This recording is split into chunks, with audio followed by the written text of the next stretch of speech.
Osciladores de relajación con UJT. Los osciladores de relajación es el corazón de la mayoría de los circuitos temporizadores y osciladores con UJT. Es en esencia el mismo circuito que se muestra en la figura 5.1b, excepto que se agregan resistores a los terminales de B1 y B2 a fin de generar señales de salida. Estos resistores externos son más bien pequeños en comparación con la resistencia interna del UJT RBB. Los resistores externos generalmente son simbolizados con R2 y RV. Los tamaños de los componentes para un circuito de relajación se dan en la figura 5-3b. El oscilador funciona bajo los principios estudiados en la sección 5.1. Cuando se aplica la potencia CE, es cargado a través de RE hasta que el voltaje del capacitor alcanza VP. En este punto el UJT se dispara siempre y cuando la resistencia de E no sea muy grande.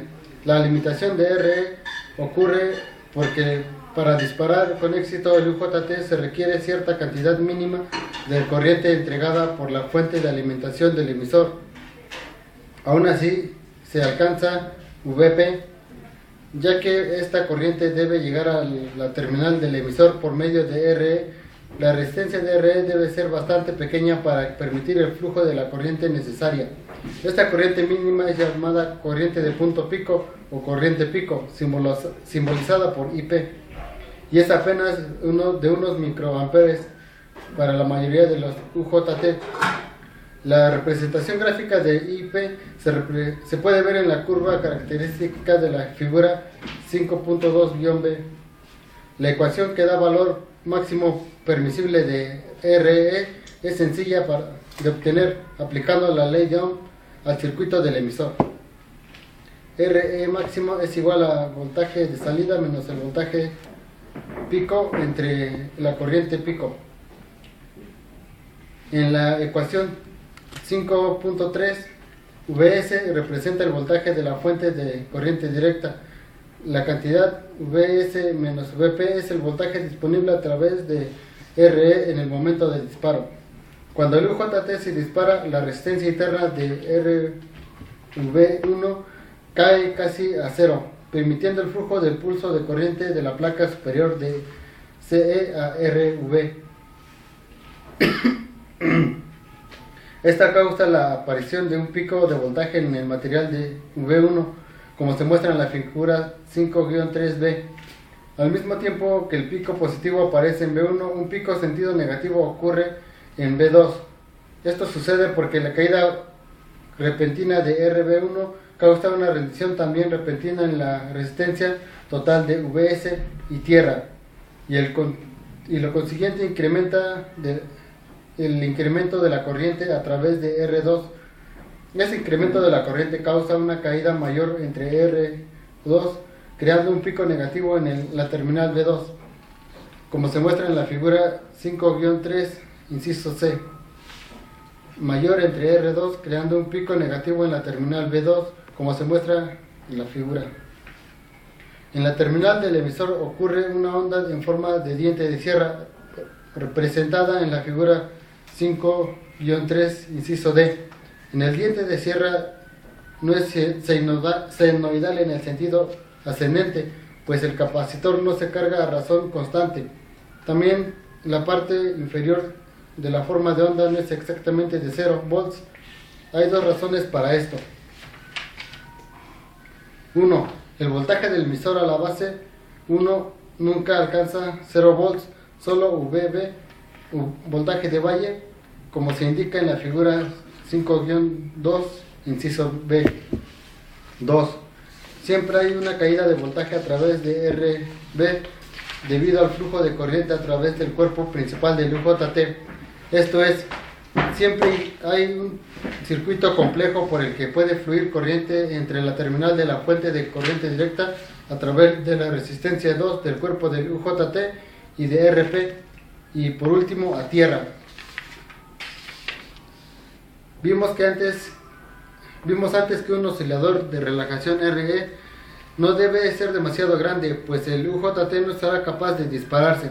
De la misma manera, Hay un límite para el tamaño mínimo de RE para asegurar el apagado del UJT después del disparo. Recuerde que la razón por la que un UJT se apaga es el capacitor E que se descarga en el punto en el que ya no puede entregar corriente al emisor igual a UI, a la corriente de V, que es la corriente de valle en la figura 5-2, inciso B.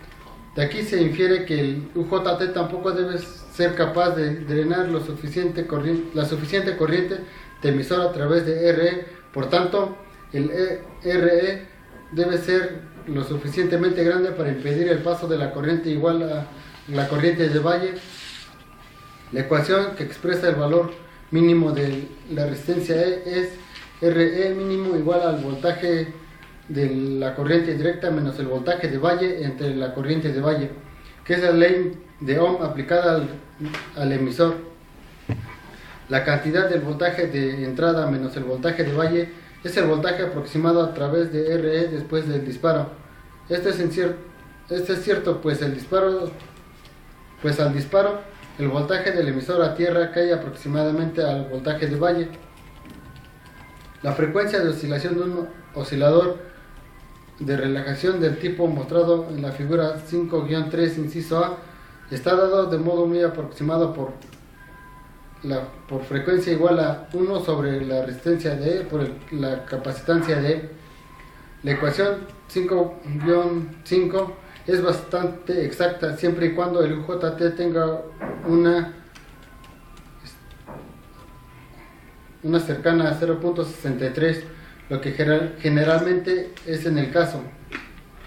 A medida que se desvía por encima o debajo de 0.63 de la ecuación, se vuelve menos exacta. Una forma intuitiva de percibir la ecuación es recordando que un circuito de RC se carga hasta el 63% de su cambio de voltaje en una constante de tiempo. Si este valor no puede disparar, el UJT debe cargarse aproximadamente a un mínimo del 63% del voltaje de la fuente. Esto requiere un tiempo de carga de una constante de tiempo, o en otras palabras, una corriente de cambio que sea igual a la resistencia de E por la capacitancia de E. Dado que el disparo y el apagado subsecuente son ambos muy pequeños en comparación con el tiempo de carga, el periodo total de las oscilaciones es aproximadamente igual a la resistencia por la capacitancia de E. La frecuencia es igual al recíproco del periodo, por lo que la ecuación 5.5 es válida. La razón de inactividad de un JT se mantiene bastante estable con los cambios de temperatura, variando menos del 10% en un rango operativo de menos 50 grados centígrados hasta 125 grados centígrados en los UJT de alta calidad. Los osciladores de relajación pueden hacerse estables a la frecuencia con una variación de 1% sobre el mismo rango de temperatura. Si se ajusta adecuadamente la resistencia 2 de la figura 5-3 inciso A, la razón de inactividad tiende a decrecer con el aumento de temperatura, mientras la resistencia interna total RBB tiende a aumentar a mayor temperatura. El resistor externo R2 se mantiene constante con los cambios de temperatura, por lo que el voltaje entre las terminales de base V, V2, V1 aumenta con los voltajes de temperatura, debido a que RBB se vuelve a una parte mayor de la resistencia total entre el voltaje de entrada y tierra. Por tanto, el voltaje de V2, V1 se vuelve mayor mediante que la permitividad disminuye. Puede lograrse que ambos efectos se cancelen si se relacionan con R2 adecuadamente. Bajo estas circunstancias, el voltaje pico se mantiene constante. Si el voltaje pico es constante, la frecuencia de oscilación también es constante, puesto que el capacitor siempre tendrá que cargarse al mismo tiempo para disparar el UJT sin importar la temperatura. La estabilidad del lote o variación entre los UJT del mismo número y del mismo número de tipo no es tan buena como la estabilidad de temperatura. Dos UJT supuestamente idénticos pueden tener razones de inactividad con diferencias de un 30% o más. Por esta razón, los circuitos osciladores de relajación con UJT contienen algún tipo de ajuste fino si se desea una frecuencia de oscilación precisa. Esto se logra colocando un potenciómetro en serie con la resistencia en E.